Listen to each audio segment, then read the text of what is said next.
Assalamualaikum warahmatullahi wabarakatuh. Kami dari kelompok 9 akan menyampaikan media pembelajaran 3 dimensi sistem sirkulasi darah pada organ jantung. Adapun anggota dari kelompok 9 yaitu saya Isnaniatul Wafa dengan NIM akhir 102. saya Zara Irmas Dwi Andiani dengan NIM akhir 100. Saya Marcelina Ereka Tristanti dengan NIM akhir 111. Dan saya Margarin Tias dengan NIM akhir 106.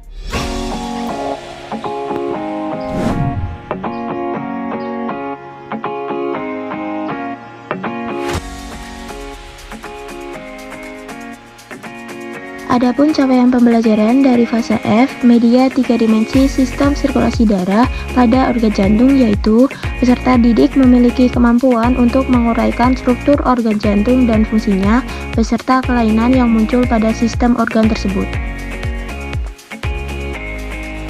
Tujuan pembelajaran pada media ini yang pertama, mensimulasikan proses peredaran darah manusia pada organ jantung. Yang kedua, memprediksi gangguan yang ada pada sistem organ jantung.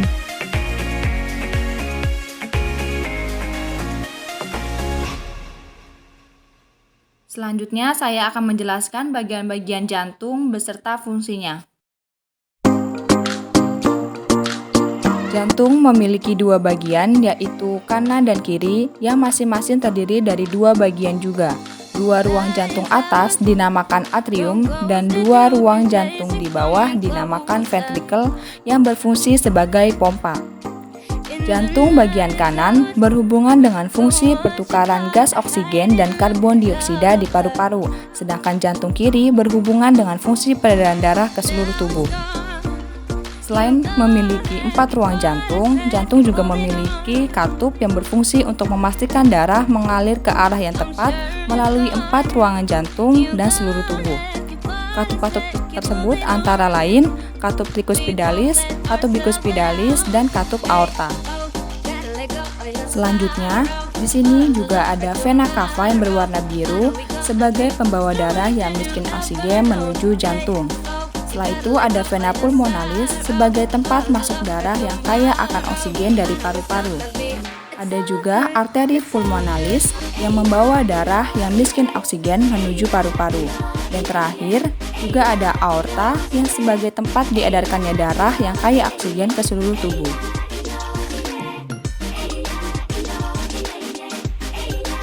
Saya akan menjelaskan mengenai cara penggunaan media 3 dimensi organ jantung. Yang pertama, terdapat suntikan yang berfungsi sebagai pemompa dan di dalamnya terdapat media air berwarna merah yang menggambarkan darah kaya akan oksigen. Lalu, suntikan ditekan dan darah akan mengalir lalu tertampung pada balon berwarna merah. Lalu yang kedua, terdapat suntikan yang juga berfungsi sebagai pemompa dan di dalamnya terdapat media air berwarna biru yang menggambarkan darah kaya akan karbon dioksida. Lalu suntikan ini ditekan dan darah akan mengalir lalu akan tertampung pada balon berwarna biru.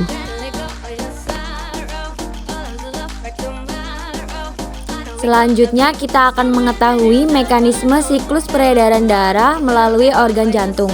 Nah, fungsi utama organ jantung ialah memompa darah yang kaya akan oksigen dan nutrisi ke seluruh jaringan di tubuh. Untuk menjalankan fungsinya ini, jantung melalui beberapa siklus yang terdiri dari fase sistolik dan fase diastolik. Saya akan mensimulasikan mekanisme peredaran darah melalui media 3 dimensi jantung ini. Nah, yang pertama ini fase sistolik. Jantung berkontraksi, darah masuk dari vena pulmonalis menuju serambi kiri, lalu ke bilik kiri, kemudian masuk ke aorta. Lalu darah yang kaya akan oksigen ini akan diedarkan ke seluruh tubuh. Setelah jantung berkontraksi, bilik jantung akan relaksasi atau istirahat yang dinamakan fase diastolik. Pada fase istirahat ini, darah yang mengandung CO2 masuk ke serambi kanan, lalu ke bilik kanan, melalui katup tricuspidalis, lalu keluar dari arteri pulmonaris, menuju paru-paru melalui katup bicuspidalis.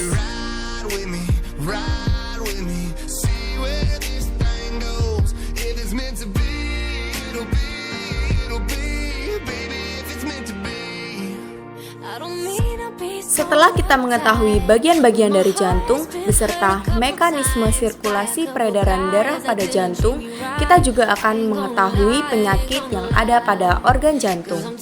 Dan penyakit yang pertama adalah disfungsi katup jantung.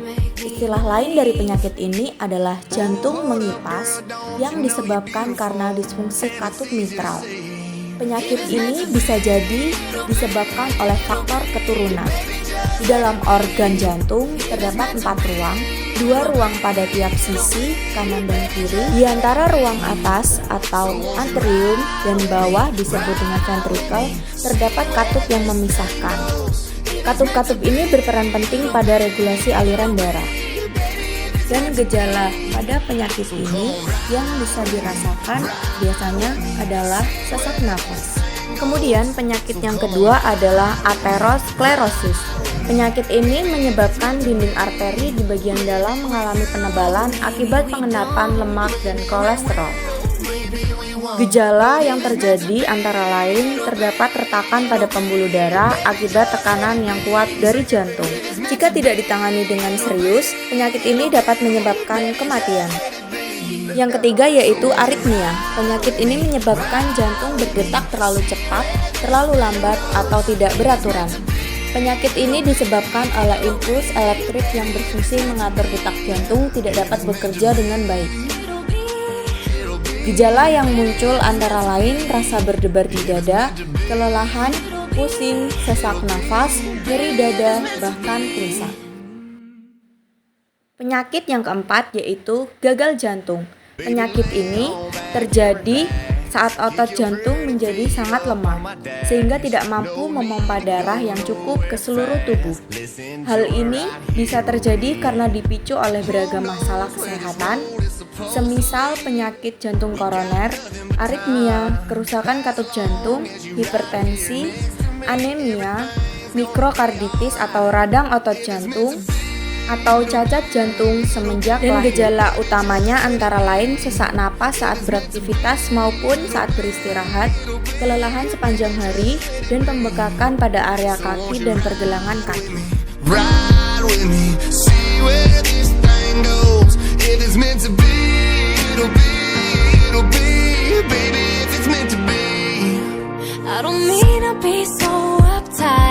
But my heart's been hurt a couple times by a couple guys that didn't treat me right.